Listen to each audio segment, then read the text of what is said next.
خوش یک چیزی دیگر فراموش شده است.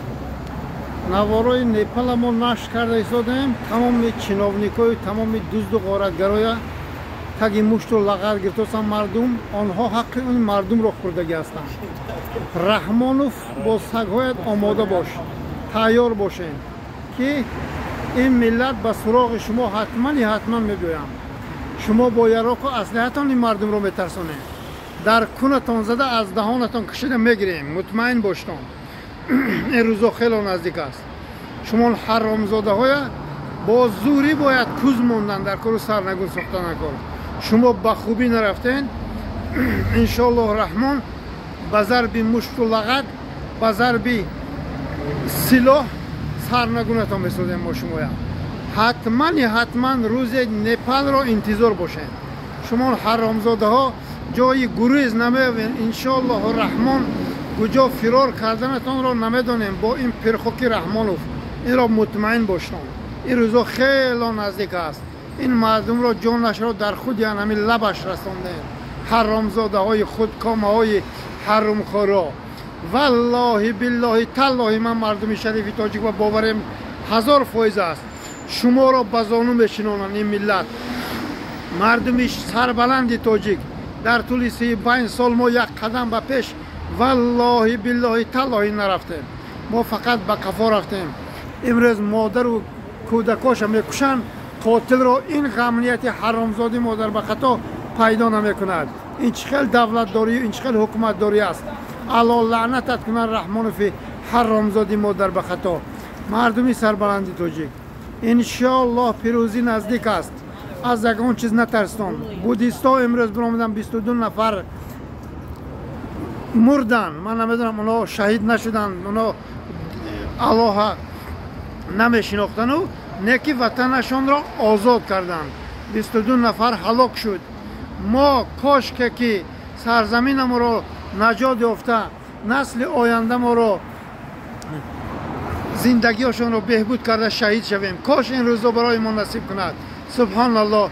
تا که پیازچینی، تا که سرخمی، تا که شرمندگی. چرا این توده اوباش هزاران جای کار را گرفته زندگی میکردین و این ملت در بدر خاک بسر بوده؟ چرا سوال نمیدهین؟ چرا سال از ماه 12 فرزنداتون را شما نمیبینین؟ و دیدار آنها محروم گشتین. چرا؟ چه زندگی است؟ همین سگ زندگیش کو از ما و شما خوشروتر است. نمیدونم سیانکه شد یا نه. به همین خاطر بیدار شویتون. روزی این توده اوباش را سرنگون کردن خیلی نزدیک است. از همتون خواهش میکنم نترسیتون. ای مردم شریف، ما اگر ترسیدیم زندگی ما الان خیلی بدبختانه رفته میگیرد. حال درباره غمنیت دزد و غارتگری گرسنه کرمخور این من علاهیده نوار میکنم که حال مردمی بدخشان دزدی و غارت دارن. گویی مردمی بدخشان خورین. الله لعنتتون کند بی ناموس و بی شرف ها. نخواه غمنیت رود مال و حال مردم را دوزد. امام علی شیطان خائن با رزینگ ایزاری عزیز ماهی ما چخر خودت را بدار آویزی. چم این شرمندگی انوه بهتر است. این چه خیلی دولت داری که مال و حال مردم را شما میدوزین، شما غارت میکنین. مردنتان به است. حرامزاده ها، بی ناموس و بی شرف ها. باری دیگر تکرار میکنم گویی مردمی بدخشان را خورین از جای مال و حال آنها و از جای پولی آنها. خدا لعنتتان کند بی ناموس و بی شرف ها. روزی سرنگونیاتون خیلی نزدیک است ان شاء الله الرحمن. ما حتما این توده اوباش رو سرنگون میسازیم. مردمی تاجیک از همتون خواهش میکنم که نترسیتون. بدین ها بودیستا امروز سرزمینشون را خلاص کردن. ما الحمدلله 5 وقت نماز میخوانیم. الله یگانه را میپرستیم. ولی چرا از یک توده اوباش میترسیم من نمیدانم. به همین خاطر باید ما همه کسا سرجم شویم. این توده اوباش حرامزاده را سرنگون سازیم. هموطنان عزیز، دیگر یگان راه ماندگی نیست. ان شاء الله الرحمن من امید دارم که پیروزی این مردم حتما نصیبشان میگردد. این مردم از ظلم و ستم این توده اوباش رها مییابند. این روزا نزدیک است انشالله.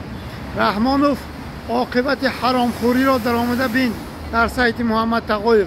تمام ماشینای قیمت و کام آتش رفت. تمام ماشینای قیمتی که با پول مردم تو دزدیده با اون قاتلای اطرافت خریده خرسواری میکردیم، والله قسم بهتر بود. شما تنها خرسواری به میزدین، نه ماشین سواری و نه اسب سواری و نه جیب سواری. شما حرامزاده های بیناموس حتما رنگ مردم نپال با پا میخزن. تاجیکا شما را کوز میمونن. این روزها نزدیک است. این روزها را انتظار باشین. پرژین یک روز نه یک روز والله بالله تالله کنده می شود. راهی گریزت را پرخری رحمانوف یافتن نمیتوانید. السلام علیکم.